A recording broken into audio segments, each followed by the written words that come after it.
very, very soon, government will intervene. Government will put hand for masquerading. Masquerade in different communities in Igbo land.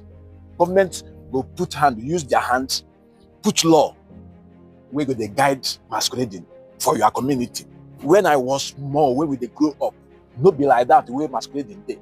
Because I don't understand why somebody go they waka, masquerade go come, they flog him as if that person is a criminal. They flog him as if that person is a criminal.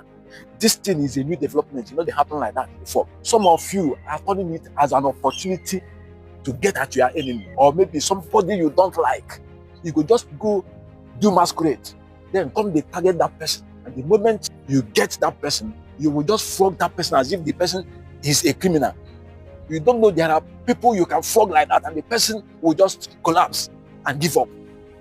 I want beg government, make una look into this thing.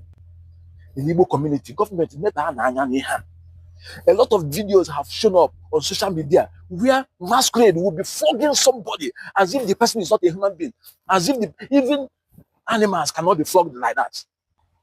I thought it's for fun, but it is no longer fun. Your enemy can harm you in the name of masquerading because you think it's fun.